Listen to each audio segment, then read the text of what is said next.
কখনো পরিচয় ব্যাংকের লোনের কাজ করে, আবার কখনো পরিচয় এক সংবাদ মাধ্যম চ্যানেলের চিফ এডিটর। এক এক সময় এক এক পরিচয় বদল, আবার বিয়ে করার প্রতিশ্রুতিও বদল। এমন একাধিক অভিযোগ উঠল সন্তোষপুর এলাকার বাসিন্দা ইন্দ্রনীল ঘোষের বিরুদ্ধে। লক্ষাধিক টাকা তছরূপের অভিযোগ জানিয়ে খড়দহ থানায় দ্বারস্থ অসহায় বৃদ্ধা মাকে নিয়ে অনিন্দিতা। বিয়ে করার নামে আর্থিক প্রতারণার শিকার খড়দহের এক বিশেষভাবে শারীরিক চাহিদা সম্পন্ন মহিলা অনিন্দিতা ভট্টাচার্য। আজ থেকে 1.5 বছর আগে বিয়ের প্রতিশ্রুতি দিয়ে সন্তোষপুর এলাকার বাসিন্দা ইন্দ্রনীল ঘোষের সাথে সম্পর্কে জড়িয়ে পড়ে অভিযোগকারী অনিন্দিতা ভট্টাচার্য। তারপর অনিন্দিতার বাড়ি বিক্রির টাকা থেকে ইউপিআইয়ের মাধ্যমে না জানিয়ে তার বন্ধু ইন্দ্রনীল প্রায় 2,70,000 টাকা তছরূপ করে। আর এই ঘটনাটি ঘটেছে খড়দহ পৌরসভার অন্তর্গত 18 নম্বর ওয়ার্ড এলাকায়। ইতিমধ্যেই গোটা ঘটনা সম্পর্কে লিখিত অভিযোগ জানিয়ে খড়দহ থানায় দ্বারস্থ হয়েছেন তিনি। ইন্দ্রনীল ঘোষ নামে এক ব্যক্তির বিরুদ্ধে এক এক সময় এক এক রকমের কাজের নাম করে পরিচয় দিয়ে তাকে না জানিয়ে ব্যাংক থেকে টাকা প্রতারণার অভিযোগ দায়ের করেছে রাসখোলা মোড়ের বাসিন্দা অনিন্দিতা। তার অভিযোগ, ইন্দ্রনীল ঘোষ নামে তাকে প্রতিশ্রুতি দেয় বিয়ে করার, আর এই প্রতিশ্রুতির ফলস্বরূপ তার ব্যাংক থেকে হাতিয়ে নেয় লক্ষ লক্ষ টাকা। আর সেই টাকা ফোন করে ফেরত চাইলেও দিতে নারাচ্ছে। এমতো অবস্থায় খড়দহ পৌরসভার অন্তর্গত 18 নম্বর ওয়ার্ডের কাউন্সিলর সুদীপ ভট্টাচার্য নিজে এসে অভিযোগকারীর পরিবারের পাশে দাঁড়িয়েছে। তার হাত ধরে থানায়ও গেছেন অভিযোগকারী অনিন্দিতা এবং তার মা। আগামীতেও পাশে থাকার আশ্বাস দিয়েছেন অনিন্দিতা এবং তার মাকে। আমার সঙ্গে একটা ছেলে অনেকদিন আগে বিয়ের প্রতিশ্রুতি দিয়ে পরিচয় হয়েছিল আমার সঙ্গে। তা 1.5 থেকে 2 বছর আমাদের রিলেশন ছিল। তা ও আমার বাড়ির একজন হেভি পার্সন হয়ে উঠেছিল, বিশ্বস্ত লোক যাকে বলে আমার বাড়িতে ও হয়ে উঠেছিল। কিন্তু ভবিষ্যতে আমার বাড়িটা বিক্রি করার পর আমরা যাদবপুরে চলে যাই।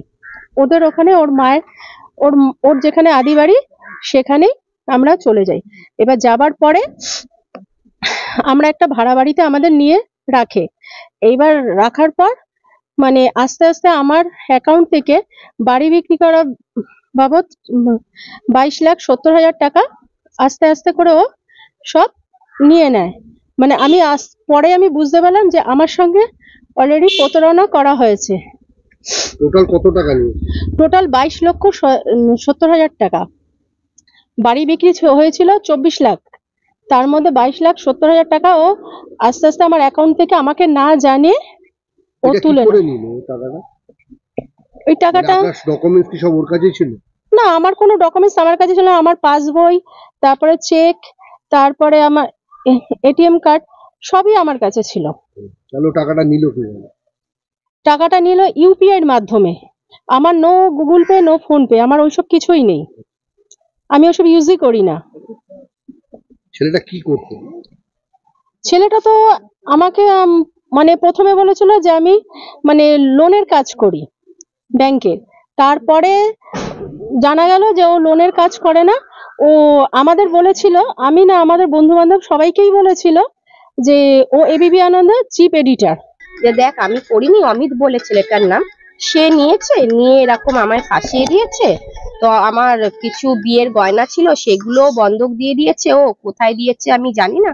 তো ডিটেলস সবকিছু বলাতে বলে আমার একটা খরিদ্দার দেখে দে না, যাতে বাড়িটা বিক্রি করে।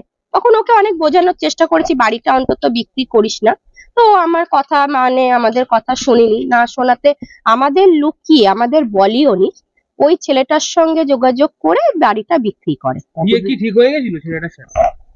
দেখুন, বিয়ে ঠিক হয়েছে কি না হয়েছে জানি না। একটা ও নাকি বিবাহিত ছেলে, এ তো প্রতিবন্ধী মেয়ে, এটা বলতে পারবো না।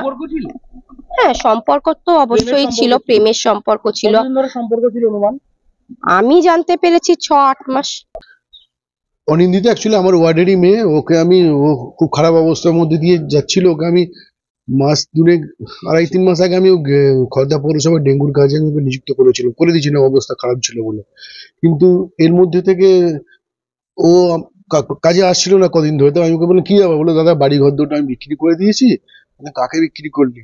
তখন ও আমাকে একজন নাম বললো, মারো এইটা। আমি অতটা বললাম ঠিক আছে, তোর বাড়ি এখন যে যার বাড়ি বিক্রি করবে সে তো আর কাউন্সিলরকে জানিয়ে বিক্রি করবে না। কিন্তু পরে আমি ওর মাধ্যমে না হলে আমি ওয়ার্ডের বিভিন্ন লোক আমাকে ফোন করে বললো যে ওর সাথে যাদবপুর না ভবানীপুরে কোন একটা ছেলে সম্ভবত সেটা সম্ভবত সাংবাদিকতা করে, আমি জানি না ওর নামটা এক্স্যাক্টলি নামটা মনে পড়ছে না।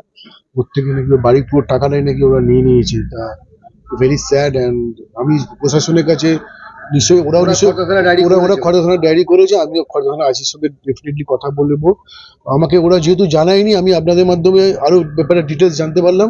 আমি ডেফিনেটলি আইসির সাথে কথা বলে দেখবো প্রশাসনের মাধ্যমে যেন টাকাটা ওরা ফেরত পেয়ে যায়।